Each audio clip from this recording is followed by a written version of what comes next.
July 12th, 2023.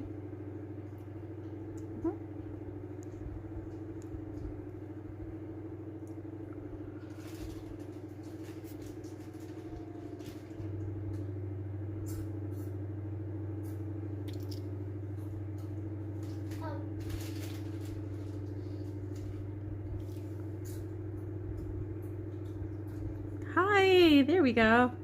Hey, sorry, I didn't mean to kick you out earlier. I was like, oh no, what did I touch? No, I know. I'm so sorry. How are you? It's good to see you. It's good seeing you too. How's your week been? How you doing today? I've had an interesting last few hours since last night. Oh, okay. Yeah, I started something, Alyssa. What is? Okay, so you have the floor. So remember last week when I said that I was thinking of Joshua and I were thinking about meeting, going to Portland, and all of that.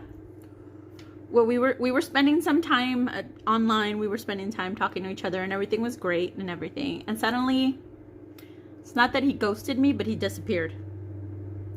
And then he reappeared like 2 days later, just to say just really quickly to say something like, hey, hope your day went well. It was like really late at night. Hope your day went well. I've just been hiding. And gone again. I was like, what is that all about? Because he was very receptive. We were talking, talking about being there together, going places, maybe cuddling in bed and things like that. So he was really calling me sweetheart, all of that. And then from that, 0 to nothing.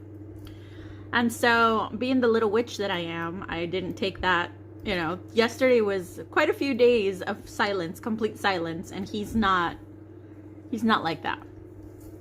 So, I was like, okay, well, I am going to ask my tarot cards what the hell's going on. And so, my cards, if nothing else, that I'm really good at.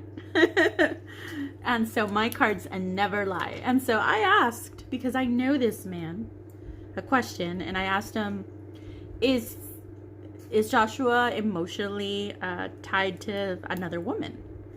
And so I did the spread, and sure enough, it showed me that he's enamored with another woman. He's been talking to her while he was talking to me, which of course I see that because I can see his patterns. She's online. It's not physical yet, they're online. But he is already considering, he is trying to place those feelings that he had for us in our relationship onto this woman. So he's actually considering like marriage. I don't know if he's talked to her about that, but at least considered it like marriage, wife material, that kind of stuff. He's like in that, just gung-ho. And well, it was shocking. It was shocking to me. So I pulled my girlfriends that do tarot readings too. And I'm like, you need to see this because maybe I'm not being objective with this, but look at this. Look at this spread. And so I have a really gifted tarot reading sister of mine. If you ever need some questions answered, she is the one to go to. She's scary awesome. And so she looked at it and she said, oh my God, okay, let me go ahead and make my own, like draw my own cards. And so she did. She got practically the same ones that I did. And we went into a reading, and sure enough, she confirmed it too. She's like, I told you not to continue with this fool.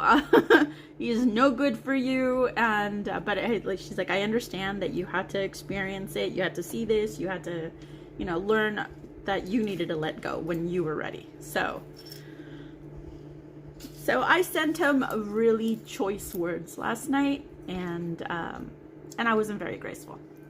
And so basically told him to go to hell, go fuck himself, and told him what I know, and blocked him. He blocked me, and that's it. Done. I don't feel guilty. I don't feel stressed out like I was feeling before, because I was under the impression like, okay, this is his bipolar, he's acting out.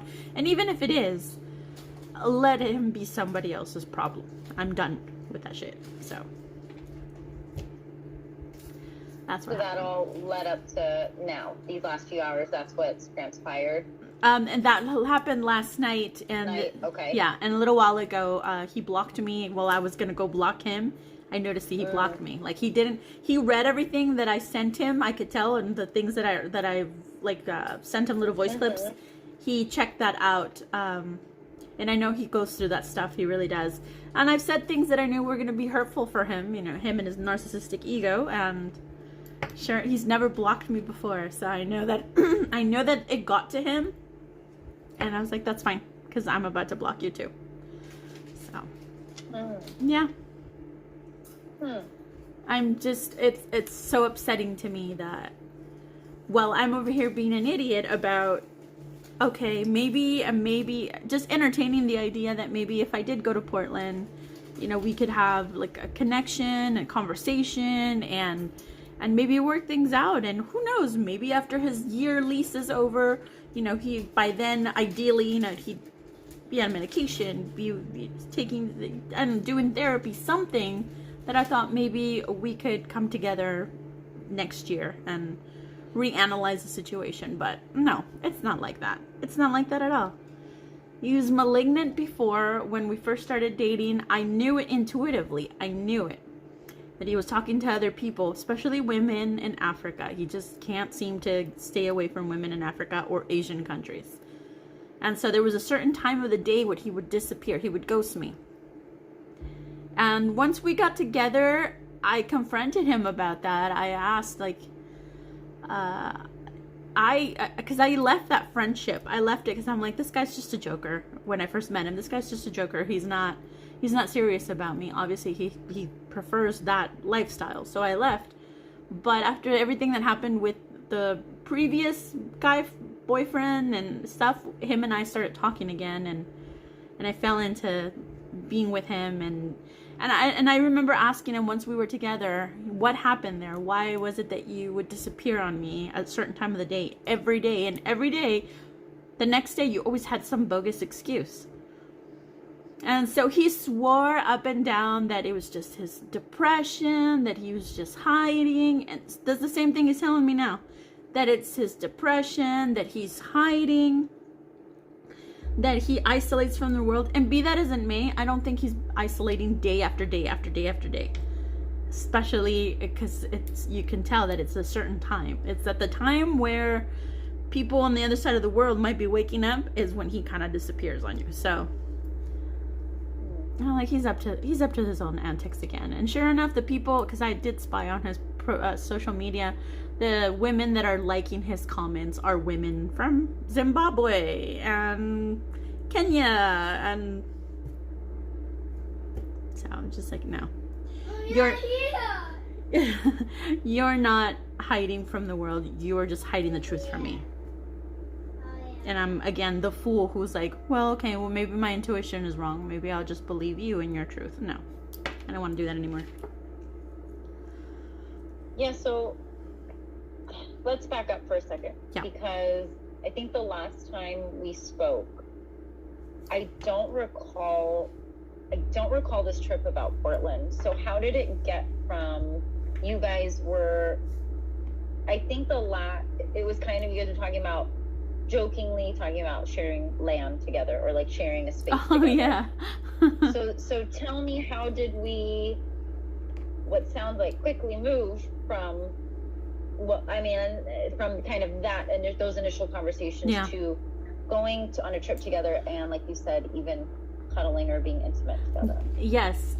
So right after that, during that whole time, we were talking again like we used to. So when him and I had our friendship and then turned into a relationship, and then we lived together, we talked every day, all day.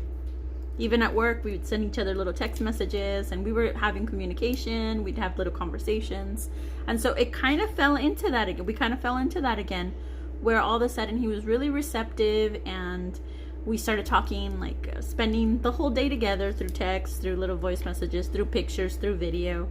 And so from day whatever that was, where we were talking about, oh yeah, let's get land together and stuff, to maybe like 4 or 5 days later, at some point in there, I remember telling him, I have my birthday off, I requested it for the first time this year. I said, I have nothing to do, but I have this glittery, like this gold dress. So, and nowhere to wear it, but I'm still excited about that. And so from that conversation, the idea of how, like, why don't you come to Portland? You know, we never got to do this and do that. And ideas that we had when we first started seriously dating, that we wanted to do in Portland before he ever decided he wanted to move up here. So we thought, okay, well, now it's kind of the opportunity. Yeah, I could see myself going, me and Kai going over there and spending a few days with you. And at first I told him that I could take my air mattress, I could take Kai's little bed, I could take my air mattress. I said it wasn't a big deal, but then he's like, I was just kind of hoping that, maybe you and I could cuddle together. And I like that idea, because I, up to yesterday, I had feelings for him. So right, those feelings never really went away. Yeah. And so I thought, well, this is nice. Maybe my fiance's coming back. Maybe he's tapping into those feelings, but he's not. He's just being malignant and skeezy as usual. But something about those interactions, you fell back into a pattern, right? You fell back into this hopeful. Yeah. Because I think what really stuck out to me as you were speaking was how hopeful and future-oriented thinking you were about maybe in a year from now he'll be on medication and we'll be married and all this, really wonderful, these things that you really want, right? That I wanted with him, yeah. Yeah. And I'm like, I guess just trying to think, okay, how did we get here? And then this like really future-oriented thinking, is that something that you tend to get, I guess, like caught up in a way, of, I guess, the word would be hopeful. You put a lot of eggs in your hopeful basket. Yeah, I tend to try to see the positive in people.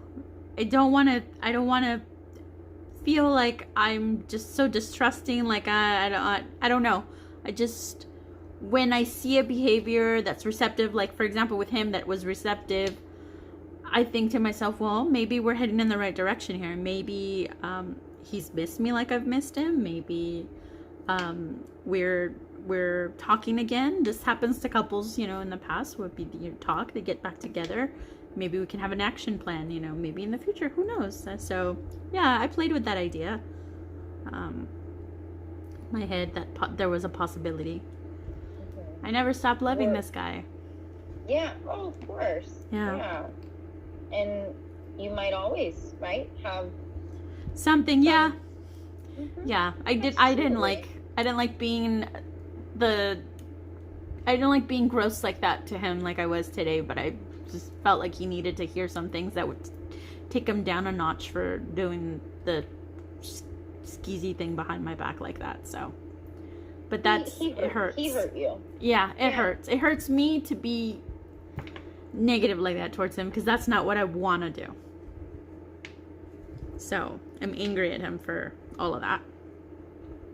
And maybe you haven't really gotten a chance to express that anger, and it kind of just boiled over. Like I'm wondering if, from what had happened prior, kind of bled into this. Yeah. And I mean, shit happens. We say shit. It's just reality. We're human. So right? True. And we can't always have a filter, and sometimes our impulse control is poor. It just happens, and I mean, from what it sounds, it might have been a little therapeutic for you. It was. Oh my gosh, it was. It was to say all that stuff that I said to him. It just felt like I released a lot of that tension that I was feeling, because, and this is how I forget some parts of my story. During those days that we were connecting, we had, on 3 separate occasions, we had heart-to-hearts where we opened up with each other and we really talked about our feelings, which was something that I had not seen him do in a long time.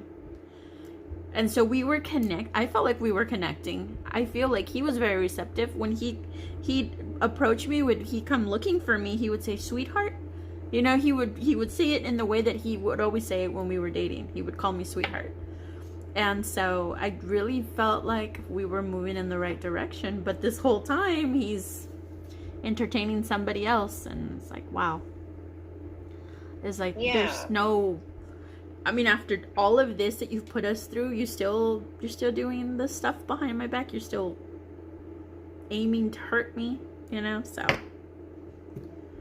Yeah, well, I appreciate that context, because now it makes sense as to why you had lots of eggs in the hopeful basket, because he was leading you along, right? He was saying all the right things. Yeah. He was talking, he was opening, and he even told me what broke the camel's back for him, which was something that I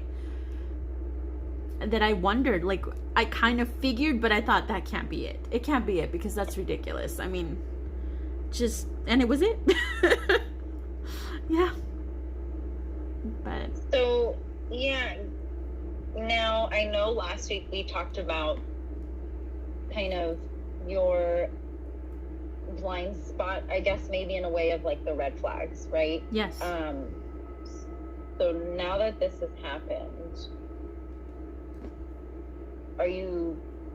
is this a red flag? Let's just ask that.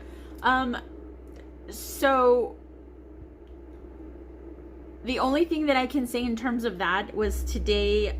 So I told you that I'm on a dating app, but I'm only there for friendship. I want to get to know males that I can talk to. Today there was one that I've been talking to a little bit for a few days, and he's a poet, he's an artist. Just a lot of things that I'm into, like singing and things like that. So we had that camaraderie, and he shared some poetry with me, and I thought that was really cool. But today he wanted to ask like 24 questions. So he wanted to ask questions, and I thought that's kind of cool. All right. So there was a moment there where I mentioned something about masculine energy versus female energy, and how I don't want to have both roles. I want to have a partner that, you know, kind of shares that energy, the masculine energy, so I don't have to be in it all the time. And he wanted me to elaborate on that. So when I did, I felt like it made him, when he came to reply, it felt like it made him uncomfortable, because it's video chatting about messages. So I felt like it made him uncomfortable that I mentioned that I'm looking for a real partner. I'm looking for a partner to take some of the responsibilities that, you know, I kind of see as male predominant, like car stuff and cleaning the gutters and stuff. Like, I don't want to do those things, you know? And so I mentioned those as examples, and it just felt like he got a little passive aggressive in the way that he started describing things. And he even mentioned at one point, I don't want anyone to control me, and I don't want to control anybody. And I was like, ooh, okay, I don't like the way that felt when he said that. And so I went and blocked him from everything. I didn't even say goodbye. I just blocked him. I don't want to deal with that. I don't. I felt the little energy, the little red flag. And before with Joshua, I let a lot of things slip with the men before him. So I don't want to do that anymore. I'd rather be on my own, because I'm happy on my own, than have to go through something like this hurt. And I don't want to do this anymore. And I know when there was someone else you had been talking to on that app, and you did prove that you were able to set that boundary. But it sounds like now with this situation with Joshua and how this has ended, you're even more secure in your ability, or at least you're practicing, that ability to say, you know what? Nope. Yeah, like even if it's just a little tingle. That made me uncomfortable. Bye. Yeah. And I've never been like that. To like honor that about yourself, right? And honor that, you know what? I feel uncomfortable, and history has shown me that, right? Like I feel like what I get from you is, especially with Joshua, is you want to give him the benefit of the doubt. Like you said, you always want to see the positive in people. You want to give them a second chance. Especially with history has shown you when you do that, even when you do feel those little tinges and of tingles of uncomfortability, if you push that down and keep moving forward, it seems like history has shown you that it still don't work out. Exactly. Yeah. Right? That your intuition was right. So yeah. You were gonna say something. I cut you off. Oh, no, it's just agreeing with that especially with Joshua, I just wanted to see the best in him. I really wanted to see the best in him. I admired him at one point. Just, I saw him differently than what it turned out to be. And that's my bad, because he did give me red flags at the beginning that I ignored, so that's my bad. Oh, and that's hard to admit. That's hard to admit. Yeah. Because it's easier for us to, right, put the accountability on someone else, right? Which, let's be honest, right, it is him, right? God, he yes. Most of the stuff, right? You know, in other situations, in other relationships, I could stand here and tell you, oh no, I fucked up. I really did. I was messed up, and I could have done so much better. But in this situation, I was so proud of myself for the most part, how I handled the conflicts, and how I would always come back to love. Like, it doesn't matter. I would think to myself, you know what? You love this man. There's no reason to argue. Let's just drop it so we can have harmony again and be together. And I would throw him off in the middle of a conversation, in the middle of a fight, in the middle of him escalating his feelings. I would just say to him, I love you. I love you and I miss you, and I just want to go back to us being okay. So I know that in this relationship, I really tried my hardest. And you made improvements from past relationships too, right? And that's something to be proud of, right? And to give yourself the space to acknowledge, like, you handled the situations as best as you could, the arguments, whatever it was in the relationship. Yeah. And that's an improvement from past ones. And so now you've got that part down, like maybe the communication part, right? Yeah. Yes. Or your ability to cope with disagreements. Now it's the following of the intuition piece. Right? Yes. That's where that's going to come into. I got to listen to that more often. And it seems like you're always, I mean, it seems like you know it, right? Yes. Like you have intuition. One, you hear it, you listen to it, but then it's like, how then do you take what, like, it's trying to tell you something, right? Our emotions, our intuition, whatever you want to call it, they are there to inform us. They're trying to signal to us something. Yes. Right? And it's important on how we listen to that. How do we take that intuition? What is it telling us? And what do we do with that information, you know? And from what it seems like, if it's a negative thing for someone that you care about, you want to, that's okay, I love them, right? Yeah. And I like that a lot, that you want to come back to this place of love. Because, right, when we think about it, you know, you probably thought, you know, I want to be with this man. I want to make this work. So how do we kind of come back to this peaceful place? Yes. But perhaps when you do that is when you might ignore some of those red flags. Right. Right? So how do you, maybe now what you can practice with maybe these people, right, that you're talking with, or just, you know, practice within your own self of, how do you balance that? How do you balance, you know, I want to prioritize love and the care and nurturing, you know, feelings that I have for someone, but then how do I also be realistic and like do some reality checks with myself about what's currently happening? Because, right, the phrase love is blind, right? I mean, that's a real thing, right? It is. Yeah. And that's where I'm struggling. I'm struggling to balance that. What line am I crossing? What line am I allowing to cross when I dismiss something just because I love somebody and it doesn't work out. I see some of my friends or some of my cousins or something who they don't like what their partner does, and they just like, you can go to hell. and then they just like shut the door on the relationship like nothing, and it works out for them. Like that person wants to be there, wants to work on things, and I've never been like that. I've never been able to be that way. I'm someone who, okay, this is making me uncomfortable, but I want to work on us. Like, what can I do to help this thing along? And I'm just, it never works out for me. So I need to change the way that I am. I mean, is that something that you feel like is necessary to completely change in order to find healthier, happier relationships? Like changing, because what it sounds like is like that's just who you are at the core. So I guess the question is like, do you want to change that? Or if you do, to like what extent? Like completely? Or is it something that can have some wiggle room, I guess? I just know that I don't want to be so tolerant, and I know that, again, that stems from my childhood and just wanting to please a mom that was emotionally distant and wanting that affection and that attention from her. And so just trying to be as well behaved as possible in order to possibly get some kind of hug or just, affection. So absolutely.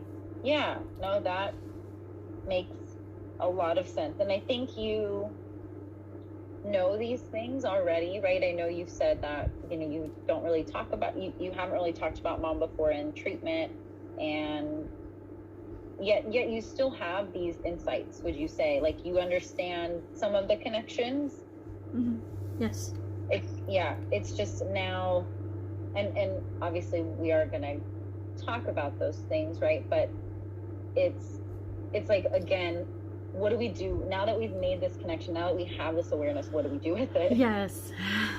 Right? Because it's like, okay, I get that. I know why I understand why I do this. Mm-hmm. But now it's like, how do I want to change it, and what capacity? And I think your word of tolerant is really well said about, you tolerate, right, a lot of things because there is fear that you will lose that person. Yes. And so that, but today you came in hot saying, I don't feel guilty.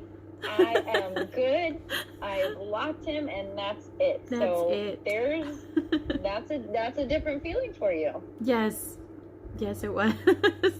Compared to the I miss him and I feel guilty and I feel stressed about his health, I don't anymore. He's someone else's problem.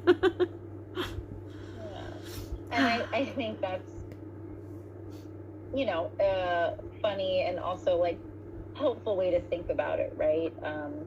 Because it did cause you a lot of stress. It did. And it did cause your emotions to go up and down, right? Yes. And it caused you a lot of pain, overall what had happened. Yes. So to think, oh, you know what, I don't have to tolerate this anymore. Yes. I am choosing and I am controlling what's happening in my life, and I am choosing that you no longer have control. And honestly, there's a picture of Morticia Adams out there circulating, a meme where she has a little teacup or something, and she's got this little smirky look on her face. I love that picture because that's how I feel right now, because I know what he's doing. I know that he's trying to take all those really wonderful feelings that we had when we were dating, when we were in our relationship. He would say it every other day. I've never used this word anywhere in my life. In my 39 years of life, I've never used this word anywhere in it, but I feel blessed. And even when he was gone, he would reiterate, our relationship was wonderful, and I can't deny that. So I know what he's trying to do. He's trying to rush into a relationship to hopefully get those feelings back. So I know in my little narcissistic self that he's gonna try to look for me and our relationship in the relationships that he's gonna be diving into. So I'm Morticia right now with my little cup, just going like, just wait. You're gonna fall flat on your face. I secretly am like enjoying that very much. I don't want to show, it's probably not very ethical of me, but that's really good. And also I just want to be realistic too about, like, you probably will maintain that smirk and like, yeah, I know, I've seen this before, I know what's going to happen, and I'm just going to sit back from afar. Yeah. But also the reality too is that you might, like, those feelings of missing him or feeling guilty about what you said or sad might come up. I know. Right? My jerk feelings, yes. Yeah. And so how do you think you can hold on to this? Right now you feel empowered. Right? That Morticia she is powerful. Yes, she is. I love her. Just by the smirk on her face or the way she holds that cup of tea, right? And you're embodied, like, you feel that, like I said, you came in hot. You were like, I started something, and you're like, I don't give a shit. Like, you're like, I did it, right? You feel empowered right now. So how do you think you can hold on to that? Or not, you don't have to continue to embody it entirely in the Morticia fashion, but just that piece of, I feel empowered right now. I made a decision for myself. I have control over my life and what I tolerate. How can you hold on to that when these little things come up of, I feel guilty, I shouldn't have said that, I should reach out to him, those kinds of things. How can you how can you contain Morticia? How do we put her in a container? That's your, like, alter ego right now. Yeah, right now it's my alter ego. I told my girlfriend that I was gonna use this anger that I had, that what I was feeling, that, and I'm just gonna put it into working out and just use myself as physically to work out, to just put it into my drive. And I said, I might just hex the bitch too. Just for a little extra. I'm not supposed to be laughing at this, but it's great. Oh, my girlfriends are amazing.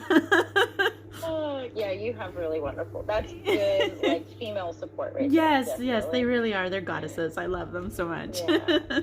Yeah. So how do you, you want to use your body as a vessel to really expunge and literally and physically exercise the anger, I guess. Yes. Right? I mean, in a way, you're turning that into, like, because that's a positive, right? You're gonna feel better when you exercise. Exercise is better than antidepressants, right? I mean, there's definitely positives. Yes. He is not putting me on antidepressants. No, he isn't. He wasn't that important. Right. So it sounds like by the way you will maintain your alter ego is using those feelings of anger in a positive way. Yeah, I think so. I definitely don't want to contact him. I never want to do that again. I've groveled, is that the word? Enough in this relationship, and afterwards and everything. I should have walked away a long time ago, and I just allowed myself to kind of embarrass myself a few times when it comes to him. So I don't want to do that anymore. Yeah. And like I said, that, like, us taking accountability of our own shit, right? And understanding where we, like, taking appropriate accountability, right? Appropriate responsibility. And that part, like, that's hard, that's hard to do, and it's hard to sit with, but it's important to move forward with that. Okay, how do I take this and do something different next time, instead of, getting really caught up or letting that really drown you, right? It's like, okay, how do I take this and move forward? This is to inform me. It's not to beat myself up, right? Right. It's important to think about just, I think how you're going to even just interact with these men on the dating app too, right? It's practice. Yes. And sounds like you had a Morticia moment even then with one of these guys. but yeah, I think I just wanted to bring that up just to be realistic about like, okay, yeah, you're in this really yummy moment now and embodying this feeling, and you're feeling empowered, but you might feel that way, right? Especially knowing how you are, and right, you do want to give people the benefit of the doubt, but you also, how do you remember or keep in your conscious being realistic, right? But I mean, shoot, if doing a hex or whatever you need to do is gonna help you stay on the right track, then you gotta do what you need to do. Gotta do it. Yeah, well, I appreciate you sharing that with me, and Thank you. I think that this is very significant. I want to go back to what your friend said that did the tarot card for you. Something along the lines she told you of, you needed to figure this out on your own. You needed to experience this in your own time, and Yes. you were going to be done when you were ready to be done. Yes. Yes. Yeah, that felt really true for you in this situation. Like, there wasn't going to, like, whether you talked to me or a friend, and if we were to have said different, you still were going to do what you wanted to do, right? You were hopeful. Yes. That's just how it is, right? For When sure. love is blind, right? Like, we don't see we don't want to hear or acknowledge what other people see. We want to do what we want to do. And Right. we typically, especially as women, right, we get hurt in that process, right? Yes. Yes. But for some of us, that's the only way we'll really learn and not make that mistake again. So true. Yeah. I had to know. And that's kind of how I operate. I have to know.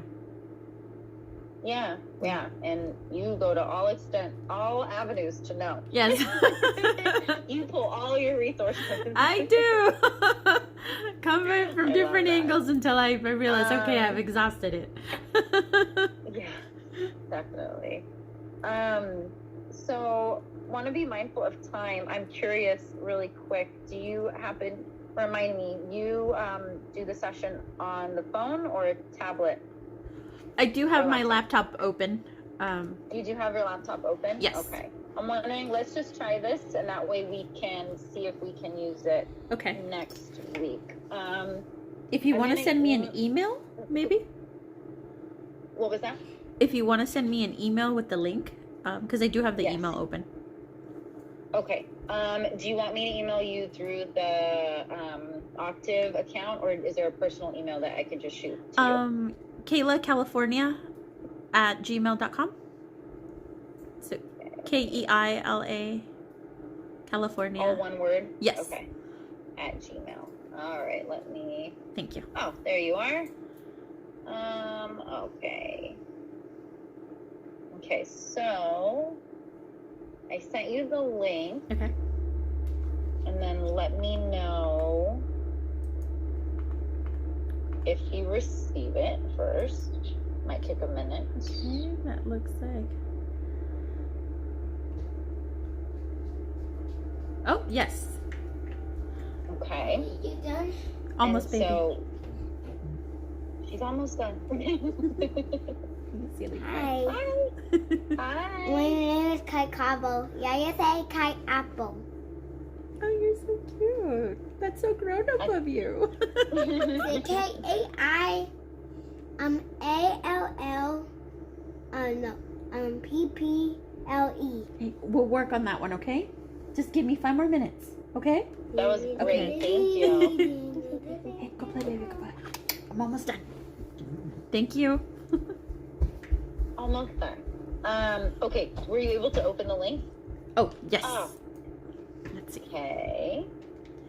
Waiting for therapist to start the binary simulation. All right. So is it what do you see? Is it a screen with a dot? Yes, with a blue dot. Okay, perfect. So when we think for EMDR, the bilateral stimulation in person, the traditional route of the bilateral stimulation is, I'm not looking at myself, so hopefully you can see me. It's like you follow the fingers back and forth in Gotcha. person, right? Like we're sitting in front of each other. So through telehealth, this is another way to do it. So you would just follow the circle back and forth. And I can actually change the color of the circle if you don't like blue, or if for some reason that don't drive with you, I can change the color. I like and the background too, interestingly enough. I like But so turquoise. you like what? I'm sorry. Turquoise. Let's see. So if I go ahead and start it, is it going back and forth? Yes. Okay. So right here is mid speed. So typically, I might have explained this before. I think I did when we were doing the butterfly hug, when you're installing the calm, safe place. You want to go slow. So I'm going to slow it down. Okay. And you're going to want to go a little slower. So right when we're wanting to install something positive, or if you're doing the butterfly hug, you want those back and forth motions to be a little bit slower. Okay. So it would probably be about that pace. And of course, when we really are getting into this, you can tell me if it's too slow, because sometimes it's like too uncomfortable if it's too slow. But I really just want you to kind of get a feel for how your eyes feel. Okay. Watching this. I'm just going to speed it. I'm going to go back up to medium. Okay. So if you're just following that with your eyes back and forth, so left, right. I know you wear glasses, as do I. So do you have any discomfort in your eyes when you're watching this? No, I'm pretty comfortable. You're pretty good. It's okay? Yeah, it's okay. Okay. And so sometimes we might go a little bit faster. Okay. And this one can go really fast, but I'm not. This one here, let me show you what the fastest one is. Oh, That's really fast. fall off the chair. Yeah, but probably this is a safe speed for when we're actually going through the traumatic experiences. So why don't you follow that for a few seconds? It is a little bit faster. I can see how that could be intense. Mm-hmm. How do your eyes feel watching this just for a few moments? I'm okay. At this speed. That's okay? Yeah. Okay. Yeah, I tend to not go faster than this, because I'll show you, even if we just bump it up a little bit, it's really fast. And in person, my fingers can't go that fast. So the idea, if we go back to, let's go mid. And so if we revisit, you can go ahead and, you don't have to look at me when we're going through this, but for the calm, safe place, while we are bringing up the image, and so Flower Island, right? Yes. Okay, so really quickly, let's try to do this while you use the bilateral stimulation. Okay. So you have the idea of Flower Island in your mind. I want you to bring up the image of this place in your mind, okay? I want you to concentrate on where you feel those really yummy sensations, right? The pleasure, the peace, the serenity. I want you to concentrate on where in your body you feel those, okay? And I want you to take this moment to enjoy them, right? I want you to give yourself permission to enjoy how serene and peaceful and happy Flower Island makes you feel in your body, okay?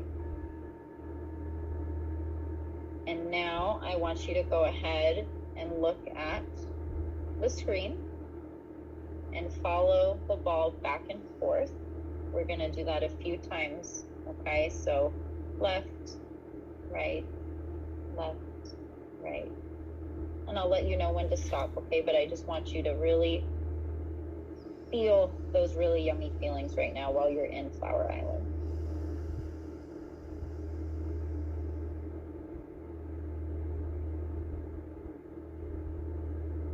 Okay, go ahead and stop. And you can just look down or look at me. I don't care. What are you noticing? Feeling really calm. Yes. Okay. Just so I want you, like a meditative. Good. So I want you to focus on that. Focus on the calm. Okay. Focus on feeling like you're in a meditative state. Okay. And bring your eyes back to the ball. Okay. And we'll do this a couple of times. So left, right. left, right.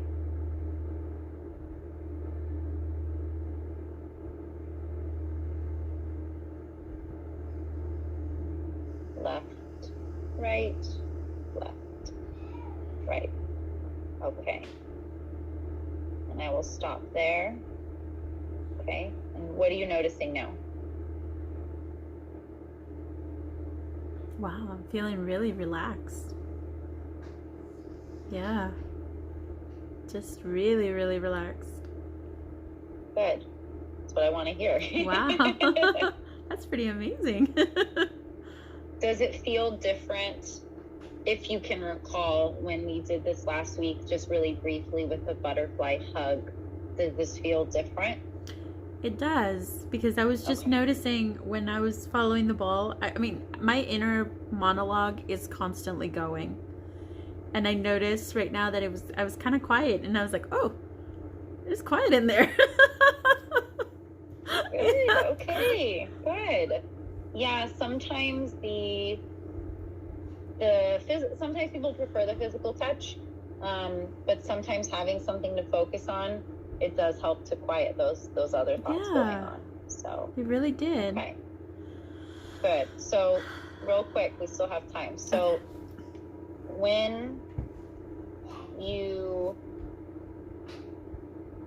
there's a way you can, I guess, in a way, cue, like CUEQ, this feeling, right? You can cue up Flower Island. So say you're feeling anxious, you're feeling sad, you're angry, whatever it might be, and you feel like you need to visit Flower Island, right? How do you cue up Flower Island, right? So if you were to concentrate on Flower Island, like literally just bringing the word, because the idea is that when we're doing EMDR sessions, if you either need to cue, like self-cue, like, well, let me back up. So I'm making sure my trigger word for calmness. So like in the moment while we're doing session, you might become emotionally overwhelmed. We need to be able to do some sort of relaxation technique in session, right? To bring down those heightened feelings. Yes. So the idea is that you can use something to cue up those really yummy positive feelings. So by having, which I already love that you had Flower Island as like the word or the phrase for your place, the idea would be that in session, if we need to stop, I would be able, or you would be able to cue up Flower Island. And that might mean I just say Flower Island, right? Yeah. And it kind of automatically cues up this place for you. Yeah. And then we would do these really slow bilateral movements to install that calm feeling again. Okay. And so this might be something, if you want to continue practicing, and we can do this again, we will do this again in more depth next week to really make sure that we know how to cue it up. But maybe in this next week, continuing to practice like that butterfly hug, or if you want, with this one in particular, the link that I sent you, I have to start the ball. But there might be something that you could even just YouTube. Yeah. And you'd be able to see that, or even lights flashing back and forth like this. But you'd probably be able to find something just to follow along.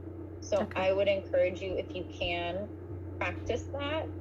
Definitely. So that way you get familiar. And like I said, if you can't find something online that does the ball back and forth, just practice like the physical touch one, the butterfly hug. And when you're doing that again, really think of how am I going to cue this up? So if I were to just to say Flower Island, and we're going to do this, or you're going to follow this, that's, what we will want to rely on. That's kind of the primary tool in EMDR to calm down those heightened senses, because we might go outside of your window of tolerance, which I'm glad I brought that up. We will go over that for you. Yeah, tolerance, that is our word today. But this window of tolerance is this idea, right, that we want to stay in the window while we're processing everything. But sometimes we might go above that window or below it. So how do we get back into that window? And this is one way to do that, by queuing up Flower Island, doing this real quick. And as you saw, pretty quickly, it brought you into a meditative state. It really did. Yeah, it's kind of it's a strong place. I'm feeling so relaxed right now. Good. That makes me happy. I'm glad we could end on that note, at least. We still have Morticia here, over here on the shoulder, but we're in she's calm right now. I think I'm going to paint her. I'm going to do a painting with her.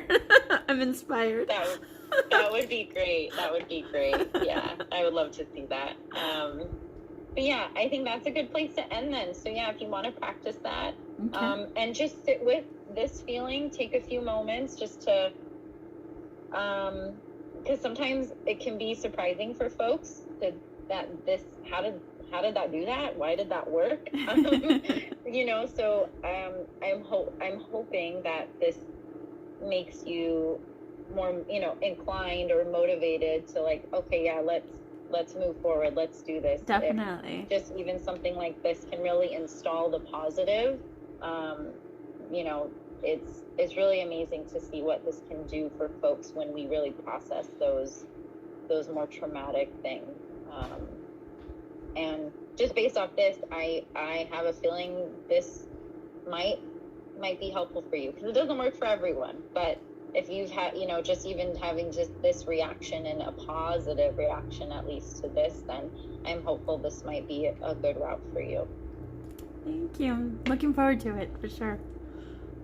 Sounds good. Yeah, let me know if you find something on YouTube, or if you need me to, if you can't find anything, and if you're wanting to practice the ball, let me know. Shoot me an email. I'm sure I can find something. Or if you want, just tell me. I'll be like, here, I'll start it on my end really quick, and you can watch the ball. But thank you so much, Alyssa. Yeah. Anyways, yeah, that will be our plan. Next week we'll go over this with Flower Island again, and then I think we'll be able to start kind of the information gathering piece, which is the first step with EMDR. And of course, which I think I mentioned before, I'm always happy to hold space, you know, in session if there's other things going on, like, oh, this happened this week, or within the last couple hours, let's talk about it. Like, I'm always happy to hold space for that. Thank then you. We can continue. I just don't want to lose sight of this, because I know this is important to you to be able to talk about these things that have happened in the past. So yes. Thank you. Yes. All right, Kayla, it was good to see you. I will see you next week. Definitely. Thank you. Good seeing you. All right. You have a nice take evening. Care. Bye. Bye.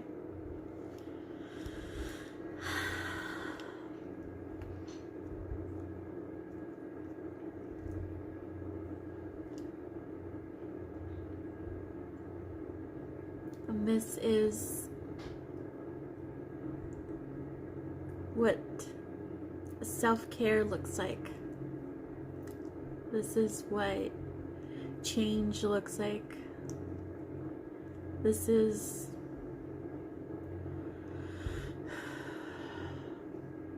what transmuting your life looks like. So, as to not make the same mistakes as before, as to grow as a human being, as to be a better version of ourselves, all of that. And this right here, remember this, Kaylita, this is the reason why we are not tolerating any men, tolerating any men like we used to in the past. Because you're putting so much effort, and you've put so much effort into growing mentally, physically, spiritually, emotionally, that it's not fair for these little toxic jerks to come into your life and derail you, hurt you, have you react, and then blame you for your reactions to their bullshit. And this is why we do this. This is why you do this. Self-care, self-love is so important. And as I ascend, then so does my energy, so does my frequency. And that's the only kind that I want to attract, is men that are ascending too.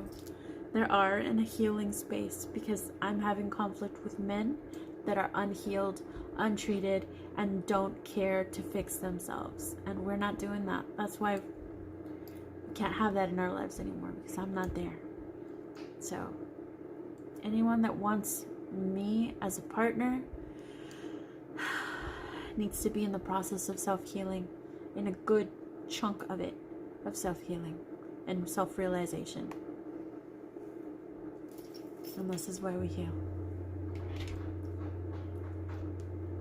Namaste.